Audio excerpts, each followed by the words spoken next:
اعصابی کمزوری کی وجہ اور حل بتا دیں۔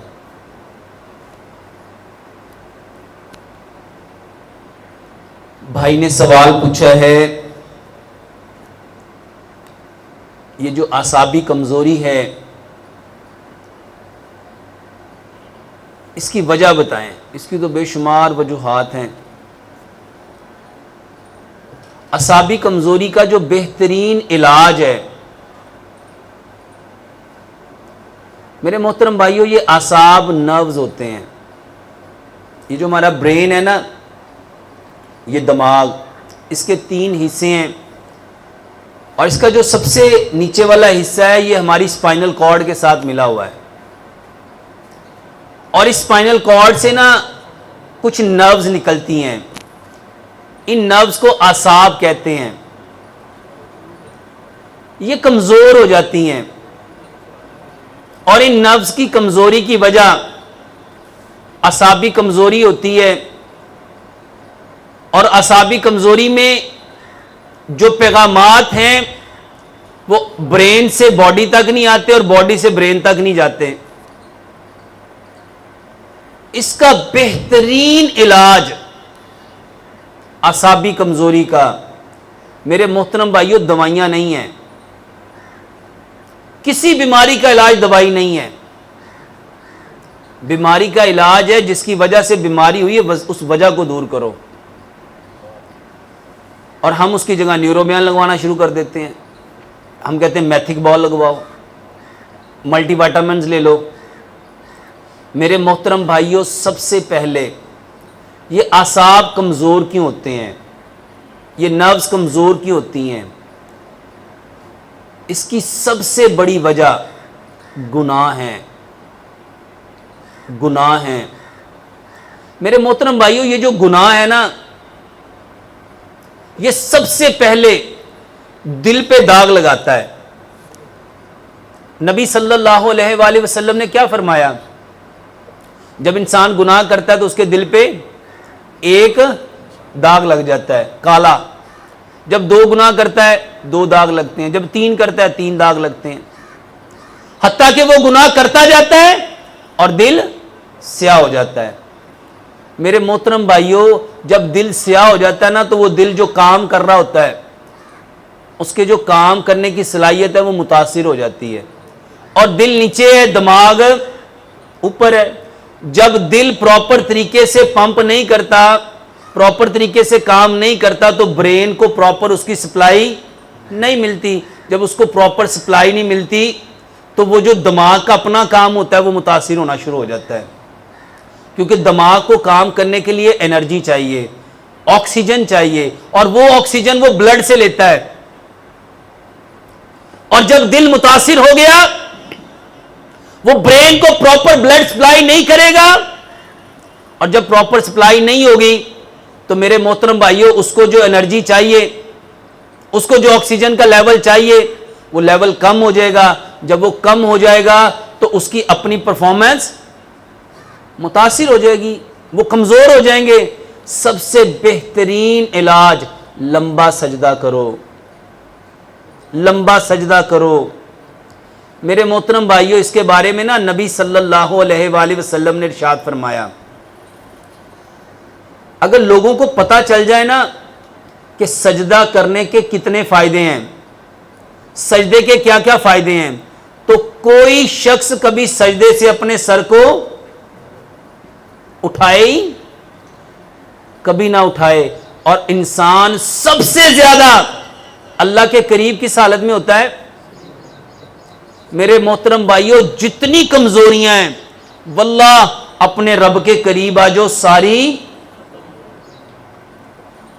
یہ میں کوئی جذبات میں آ کے بات نہیں کہہ رہا، اس کو سائنٹیفکلی بھی لاجیکلی بھی سمجھو۔ ہم سارے دوائیوں کے پیچھے بھاگ رہے ہیں۔ میرے محترم بھائیوں، جتنی کمزوریاں ہیں صرف ایک وجہ سے ہیں، وہ ہے فطرت کو چھوڑنا، وہ ہے گناہ۔ تو میرے محترم بھائیوں، سب سے پہلے کوئی علاج کرنا چاہتے ہو تو کس کی طرف رجوع کرنا پڑے گا؟ حضرت ابراہیم علیہ السلام کیا دعا مانگا کرتے تھے؟ کیا دعا مانگتے تھے؟ ابراہیم علیہ السلام کی دعا کیا تھی؟ وَإِذَا مَرِضْتُ فَهُوَ، اور جب میں بیمار ہوتا ہوں تو کون شفا دیتا ہے؟ اور انسان اللہ کے سب سے زیادہ قریب کب ہوتا ہے؟ میرے محترم بھائیوں، یہ سجدہ نہیں ہے، واللہ یہ آپ کی زندگی ہے، یہ زندگی ہے، اس کے بنا اللہ کی قسم ہم نہیں بچ سکتے۔ اور ہم نے کس کا، اچھا شیطان نے کس کا انکار کیا تھا؟ میرے محترم بھائیوں، یہ حقیقتیں سمجھ میں آ گئی نا، یہ مسئلتیں سمجھ میں آ گئیں، اللہ کی قسم سارے مسئلے حل ہو جائیں گے۔ یہ سجدہ نہیں ہے، اور یہی تو بگاڑ کی وجہ تھی، یہی تو سبب تھا، یہی وجہ تھی، یہ آدم اور شیطان کا جھگڑا یہی سجدہ تھا۔ اور آج ہم نے کس کو نظر انداز کیا ہے؟ پہلی بات تو مسجد میں آتے نہیں، اور دوسری بات جو نبی صلی اللہ علیہ وآلہ وسلم نے فرمایا نا، کوے کی طرح پھینگے مت مارو۔ اور بدترین چور کا ہے، بدترین چور کون ہے؟ اور میرے محترم بھائیوں، ہم کمزور نہیں ہوں گے تو اور کیا ہوں گے؟ ہلاکت کہا گیا، فویل للمصلین۔ اور آج واللہ یہ کمزوریاں اس وجہ سے ہیں، ہم نے اپنے سجدوں کے اوپر محنت،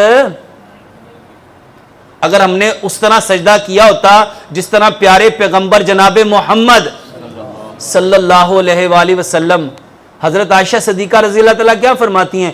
آپ اتنا لمبا سجدہ کرتے، اتنا لمبا سجدہ کرتے، اتنا لمبا سجدہ کرتے، میں ڈر جاتی کہ کہیں آپ کی روح پرواز تو۔ میرے محترم بھائیوں، اعصابی کمزوری کو ٹھیک کرنا ہے نا، تو دوائیوں کے چکر میں کم پڑو اور سجدوں کے چکر میں کر کے دیکھ لو۔ دیکھو دو باتیں ہیں، یہاں فرق پڑے گا یا نہیں پڑے گا، دوسری تو کوئی بات نہیں ہے۔ اور میرے محترم بھائیوں، اللہ کے ہاں سے کوئی خالی جا سکتا،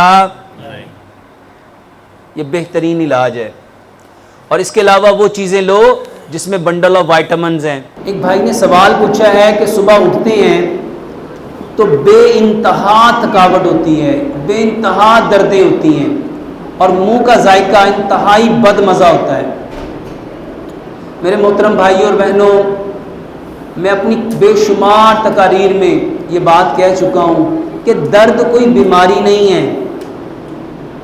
درد کوئی بیماری نہیں ہے۔ درد کے علاج کے لیے درد کی دوائی نہ کھاؤ، درد کے علاج کے لیے درد کی دوائی نہ کھاؤ، بلکہ درد ایک علامت ہے کہ جسم میں کوئی مسئلہ ہے، اس مسئلے کو جانو۔ میرے محترم بھائیوں، کسی بھی قسم کی درد ہے، چاہے سر میں ہے، چاہے کندھوں میں ہے، چاہے جوڑوں میں ہے، چاہے پٹھوں میں ہے، چاہے ہڈیوں میں ہے، اس کی صرف ایک وجہ ہے، اور وہ وجہ کیا ہے؟ جب آپ کا کھانا ہضم نہیں ہوتا، جب آپ کا کھانا ہضم نہیں ہوتا۔ میرے محترم بھائیوں، دردوں کی سب سے بڑی وجہ آپ کے معدے کا خراب ہونا ہے۔ اور دیکھو اکثر جو درد کی دوائیاں دی جاتی ہیں نا، اس میں ادرک ہوتا ہے، اس کو سکھا لیا جائے تو وہ سنڈ ہوتا ہے، لہسن ہوتا ہے، دار چینی ہے، سبز دھنیا ہے۔ میرے محترم بھائیوں، ادرک، لہسن، پودینہ، اناردانہ، اس کی چٹنی بناؤ، اور یہی ادرک، لہسن، پودینہ، اناردانہ، اور اس میں وعلیکم السلام، جو دار چینی ہے، اس کا کعوہ بنا کے پیو۔ یہ جو ادرک، لہسن، پودینے، اناردانے کی چٹنی برابر مقدار میں، یہ چاروں چیزیں برابر مقدار میں، حسب ذائقہ اس میں سبز مرچ ملاؤ۔ ہر کھانے کے ساتھ 2 بڑے چمچ استعمال کرو، کھانے کے اندر ڈال لو، سالن میں ڈال کے اس سے کھانا کھاؤ۔ اور اگر چٹنی آپ کو اچھی نہیں لگتی تو میرے محترم بھائیوں، اس میں دار چینی ملا کے یہی ساری چیزیں اس کا کعوہ بنا کے اس کو ٹھنڈا کر کے پیو، اور اس کے ساتھ رات کو 1 گلاس دودھ لو،